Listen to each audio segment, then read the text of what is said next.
development. Today is no exception. Since 2023, our partnership with the Private Sector Advisory Council, or PSAC, through its Trabaho para sa Bayan, or Job Opportunities Building Skills, has opened many doors to Filipinos. We have organized more than 5,000 job fairs across the country, reaching over 1.3 million job seekers and helping more than 200,000 of them who get hired on the spot. In these times, when many Filipinos are having a hard time finding employment that matches their skills, their interests, and their aspirations, we all recognize that this is our responsibility to ensure that assistance is something that meets them wherever they are. Kaya po nandito tayo ngayon upang gawing mas madali, abot kamay, at makabuluhan ang pagkakataong maghanap ng trabaho, madagdagan ang kasanayan at magsimula ang kabuhayan. Through the partnership of SM, DOLE, and DICT, we are holding this job fair plus skills e-hub here at SM MOA Music Hall. DOLE is simultaneously holding job fairs in 8 other sites nationwide. Hindi lang po dito, kung hindi sa iba't ibang lugar sa buong Pilipinas. This hub brings together a large-scale job fair and digital upskilling. Bakit natin napapag-usapan lagi ang upskilling? Dahil ang trabaho ngayon ay mabilis ang pagbabago at ang mga pangangailangan ng marurunong na gawin ang trabahong yan. Tayong lahat ay nararamdaman natin ang bilis ng takbo at ng progreso ng teknolohiya. Kaya lahat ng sektor ng ekonomiya ay kailangan makapaghanap ng kanilang mga manggagawa, kanilang mga magiging empleyado na meron silang natutunan na mga skills training para bagay yung kanilang alam doon sa kanilang magiging trabaho. Kaya't napakahalaga yung ating tinatawag na upskilling. Kaya para makarami ang bagong trabaho at makarami ang mga makakahanap ng trabaho dito sa ating mga job fair, kailangan din natin bigyan sila ng training para gayon nga mababagay ang kanilang kaalaman doon sa mga requirement ng ating mga employer. Kaya po, yung iba po dito, meron na rin po rito tayo, hired on the spot, dahil nakapag-training na po sila at handa na sila pumasok sa labor market, handa na sila makipagsapalaran dahil meron na silang bagong skills, meron na silang bagong kaalaman para pumasok dyan sa ganyang klaseng trabaho. Our partners from the Asia Pacific College, the National University, and IBM, nandito po sila. They are here to showcase their digital upskilling stations and demonstrate AI training. Proof, once again, that the Filipino worker can and should not only adapt to the digital future, but to thrive in that digital future.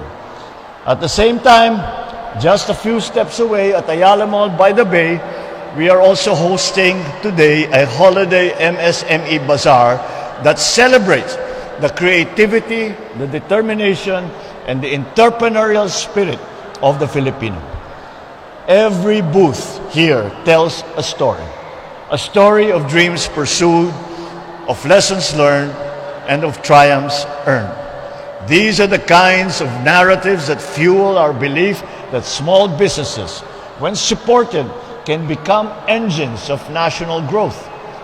Meanwhile, sa Robinsons, Manila, we have organized a JG Group Job Fair alongside the Lingkod Pinoy Government Agencies, Caravan, Go Negosyo mentoring sessions, and PhilPost ID services and stamp exhibits. All of this is designed to make it easier for job seekers to process their requirements and to receive assistance in one convenient place. Today, the DOLE also released the payout of qualified tulong panghanap buhay sa ating disadvantaged and displaced workers. At the same time, the department, DOLE, has also provided Bigasan Enterprises 19 sacks of rice, which will help to serve not only as seed capital, but as a meaningful boost to their daily operations. Together with this, the DOLE also awarded checks under Adjusted Measures Program for 5 MSMEs. We hope that government assistance will help you grow your business, improving enterprise viability, competitiveness, and productivity. Of course, none of this would have been possible without the support of our private sector partners, including our mall partners, the Private Sector Advisory Council, or PSAC. By organizing this event, the PSAC shows that they are not merely advisors, but contributors who are more than willing to work with the government in advancing the nation's priorities and their aspirations. Sa tulong ninyong lahat, napapalapit natin ang mga oportunidad sa bawat Pilipino upang magkaroon ang bawat isa ng mas maginhawa, mas maunlad, at mas masaganang buhay. Ladies and gentlemen, let us pray that the opportunities before you today encourage you to learn new competencies, enrich your experiences, share your talents with your communities. To our job seekers, make the most of this moment. Equip yourselves with new skills. Be open to new ways of doing things. The global workforce is changing very, very quickly. But I believe the Filipino will keep pace, even lead, when given the right support and the right opportunities. To our entrepreneurs, this is your stage. Show the excellence, the creativity, the innovation that define the Filipino spirit. Use this occasion to build partnerships, explore new ideas, and envision bigger possibilities. Be assured, this administration will continue to create a fair, transparent, and enabling business environment, one that encourages both local and foreign investments and rewards persistence with progress. Sama-sama natin buuin ang isang bagong Pilipinas kung saan ang mga pagkakataon at oportunidad ay mas malapit sa mamamayan. Ang ugnayan ng pampubliko at pribadong sektor ay mas pinatatag at ang ating pang-asenso ay abot kamay para sa lahat ng Pilipino. Maraming salamat at mabuhay ang sambayanang Pilipino. Magandang tanghali po sa inyong lahat.